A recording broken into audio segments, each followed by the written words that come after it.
Of asking इसलिए बढ़ जाते हैं क्योंकि सिकरा नहीं है, सरफेस आई नहीं है, कुछ नहीं है, तो इसके कोई भी क्वेश्चन एमसीक्यू में यू कैन एक्सपेक्ट, इसके कोई भी क्वेश्चन छोटी मोटी केस स्टडी में तुम क्या कर सकते हो, एक्सपेक्ट कर सकते हो। अब ध्यान से बस सुनना, इसके लॉजिक ज्यादा काम आएंगे, बाकी तो देखो है रटंत विद्या, I can't help it out, है तो कहीं ना कहीं हमको रटना पड़ेगा। सबसे पहले ये जो है LODR रेगुलेशन, ये LODR रेगुलेशन सिर्फ और सिर्फ लगेगा किस पे, लिस्टेड कंपनी पे। अगर मैं ऐसा लिख रही हूं कि ये जो LODR रेगुलेशन है सिर्फ लिस्टेड कंपनी पे लगेगा, तो दिस इज रॉन्ग। ये बोलता है लिस्टेड कंपनी नहीं, किसी भी लिस्टेड एंटिटी पे लगेगा, मतलब कुछ भी हो सकता है। अगर वो एंटिटी क्या है, लिस्टेड है, यहाँ कंपनी नहीं लिखना है इसका मतलब। तो यहाँ पे अगर एक लिस्टेड एंटिटी है तो सेबी के LODR रेगुलेशंस उस पे एप्लीकेबल होंगे। तो सबसे पहला पॉइंट जो हम याद करते करते ही चलते हैं कि भैया ये लिस्टेड एंटिटी के लिए है, this is for listed entity. Ma'am अगर ये लिस्टेड एंटिटी है तो इसकी सब्सिडरी भी होती होंगी, हाँ इनकी सब्सिडरी भी होती है। तो अगर एक लिस्टेड एंटिटी है, अगर एक लिस्टेड एंटिटी है, उस लिस्टेड एंटिटी की अगर सब्सिडरी है, तो क्या नाम इस सब्सिडरी पे भी पूरा LODR लगेगा। तो बोलते हैं अगर ये सब्सिडरी मटेरियल सब्सिडरी है तब तो लगेगा, पर अगर ये मटेरियल सब्सिडरी नहीं है तो भी लगेगा, अगर ये सब्सिडरी भी लिस्टेड है, क्योंकि लिस्टेड तो सब पे ही लगता है। तो यहाँ पे लिस्टेड पे तो लगेगा। लिस्टेड की सब्सिडरी की दो कैटेगरी बनाते हैं, एक अनलिस्टेड और एक क्या बनाते हैं हम, लिस्टेड सब्सिडरी। तो भाई जो सब्सिडरी मेरी लिस्टेड है वहां तो बातचीत सोचने लायक है ही नहीं, लिस्टेड एंटिटी बोला है कि एक लिस्टेड एंटिटी पे LODR के रेगुलेशंस क्या होते हैं, एप्लीकेबल होते ही हैं। फिर बात आती है किसकी, अगर मैम अनलिस्टेड है तो अनलिस्टेड में सोचना पड़ेगा। क्यों सोचना पड़ेगा, अनलिस्टेड दो टाइप का होगा, या तो तुम्हारी मटेरियल सब्सिडरी हो गया, वो क्या मटेरियल सब्सिडरी है वो भी देखेंगे कि हाँ भैया कुछ मटेरियल सब्सिडरी होता है। तो या तो तुम्हारी मटेरियल सब्सिडरी होगी या फिर तुम्हारी क्या होगी, मटेरियल सब्सिडरी नहीं होगी।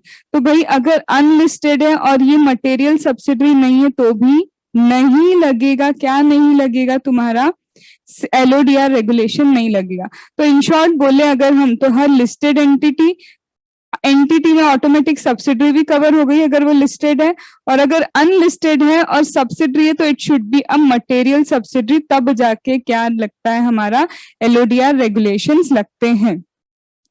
अब मैम ये LODR रेगुलेशन आप जैसा बोल रहे हो क्या हर लिस्टेड एंटिटी पे लगेंगे, नहीं, अब धीरे से और बाइफर्केशन स्टार्ट करते हैं। ये हर एक पे नहीं लगेंगे, ये उन्हीं पे लगेंगे अगर इनमें से कोई एक सिक्योरिटी है जिसमें वो डीलिंग करते हैं, इनमें से कोई एक है तो लगेगा। मतलब मैम लिस्टेड है लेकिन ये भी नहीं है, ये भी नहीं है, तो फिर लिस्टेड होने के बाद भी LODR के regulations would not be applicable.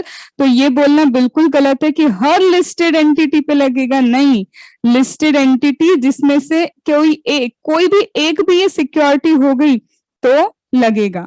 अब लिस्टेड एंटिटी में क्या क्या आता है, कौन सी सिक्योरिटीज आती है, तो बोलते हैं अगर वो क्या है, लिस्टेड है in any of the following, या तो कोई स्पेसिफाइड सिक्योरिटी, ठीक है, कोई भी स्पेसिफाइड सिक्योरिटी जो गवर्नमेंट स्पेसिफाई करती है, अगर उसके पास वो सिक्योरिटी है तो मतलब ये तो जनरल हो गया स्पेसिफाइड सिक्योरिटी। फिर मैम अगर गवर्नमेंट ने स्पेसिफाई नहीं की तो किसने स्पेसिफाई की, बोर्ड ने स्पेसिफाई की, मतलब दो तो जनरल से पॉइंट है कि स्पेसिफाइड सिक्योरिटी है, या तो बोर्ड बताएगा कि ये स्पेसिफाइड सिक्योरिटी है, या तो जो स्पेसिफाइड सिक्योरिटी है ऑलरेडी लिस्टेड है बोर्ड में, स्मॉल मीडियम एक्सचेंज में। तो कहीं पे भी अगर वो लिस्टेड है तो जब कोई स्पेसिफाइड सिक्योरिटी जो सपोज करो बोर्ड ने बताई और वो ऑलरेडी कहाँ लिस्ट हो गई है, स्टॉक एक्सचेंज में, या फिर कहाँ पे लिस्टेड हो गई है, स्मॉल मीडियम एक्सचेंज में लिस्टेड हो चुकी है, तो वही लिस्टेड वाली चीज पे तो लगेगा ही लगेगा। But this should be a specified security, security जो स्पेसिफाई है और वो लिस्टेड है, तब उस कंपनी पे, उस एंटिटी पे LODR आता है। या फिर इंडियन डिपॉजिटरी रिसिप्ट होंगे, मतलब देखो लर्न तो करना है, या तो स्पेसिफाइड सिक्योरिटी होगी या इंडियन डिपॉजिटरी रिसिप्ट होंगे या सिक्योरिटी रिसिप्ट होगा या फिर डेट इंस्ट्रूमेंट होंगे। देखो या तो डेट है या सिक्योरिटी है या फिर ऑलरेडी लिस्टेड हो बोर्ड के वहां पे। स्पेसिफाइड सिक्योरिटी बोर्ड में लिस्टेड है, इंडियन डिपॉजिटरी रिसिप्ट है, डेट इंस्ट्रूमेंट या सिक्योरिटी रिसिप्ट है या म्यूचुअल फंड की आपकी यूनिट्स है जो लिस्टेड है। इसको कंप्लीटली याद करना जरूरी है, ये मैंडेटरी है, क्योंकि अगर इनमें से कोई भी तुम्हारी सिक्योरिटी नहीं है तो चाह के भी एलओडीआर के रेगुलेशंस ही उस पर एप्लीकेबल नहीं होने वाले हैं। फिर इसके बाद डिबेंचर नॉन कन्वर्टेबल, फिर से डेट इंस्ट्रूमेंट परपेचुअल होने चाहिए, या तो परपेचुअल डेट इंस्ट्रूमेंट होगा या फिर नॉन कन्वर्टेबल डिबेंचर, या फिर परपेचुअल प्रेफरेंस शेयर होगा या फिर नॉन कन्वर्टेबल प्रेफरेंस शेयर। पहले मैं सिर्फ क्या याद करवा रही हूँ कि या तो परपेचुअल है या नॉन कन्वर्टेबल है, या तो परपेचुअल है या फिर क्या है नॉन कन्वर्टेबल। एक मिनट इसको देखो बस।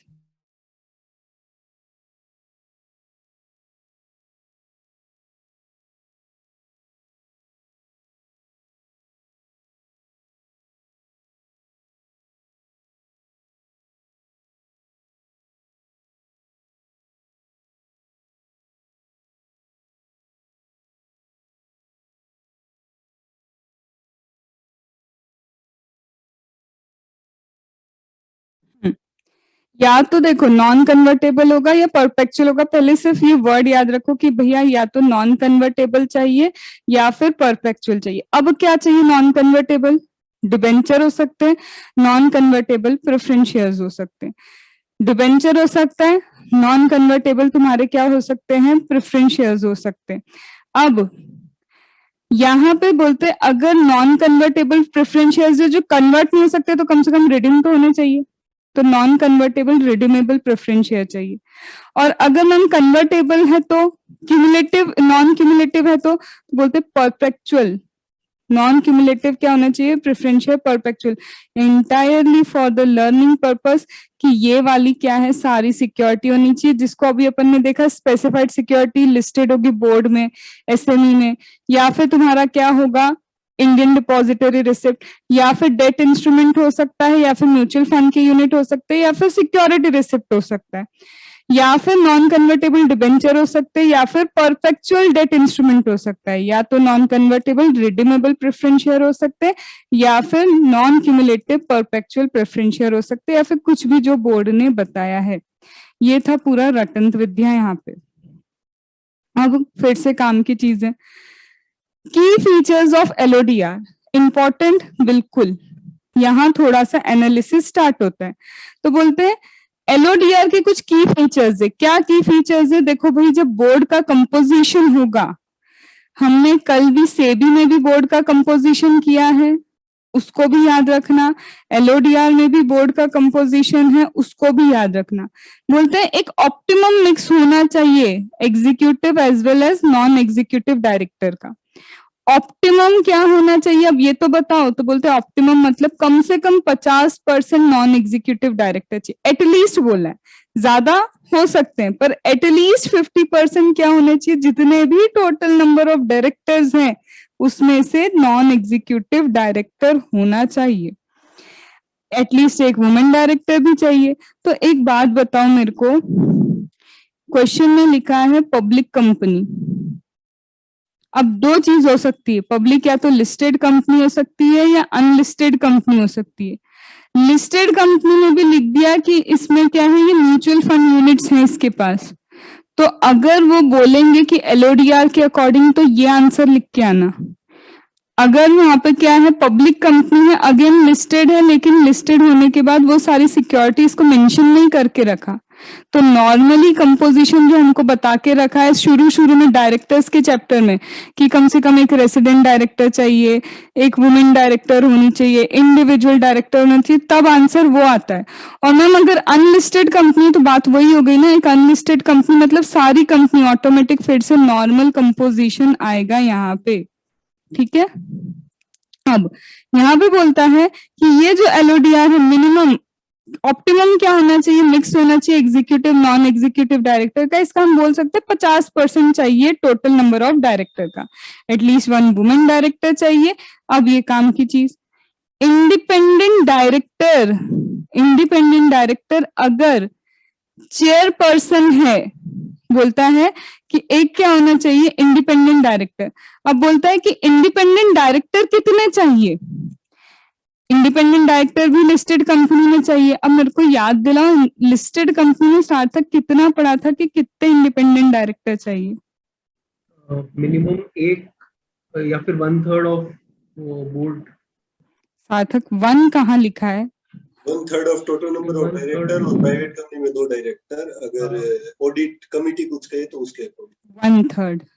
ठीक है, 1 भी तो था शायद ऐसे। At least 1 independent director. हमने इंडिपेंडेंट डायरेक्टर में तो कुछ नहीं पढ़ा, अच्छा कंफ्यूज हो गया, ठीक है। तो बोलते हैं इंडिपेंडेंट डायरेक्टर जो है तुम्हारे भाई, इंडिपेंडेंट डायरेक्टर कितने होने चाहिए?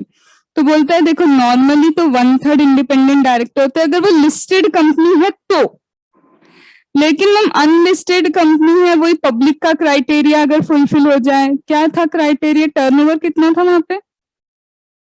टर्नओवर 500 करोड़, 500 टर्नओवर 100 करोड़ और मोर, 100 करोड़ और मोर, नेटवर्क क्या paid up share capital 500 crore और मोर, और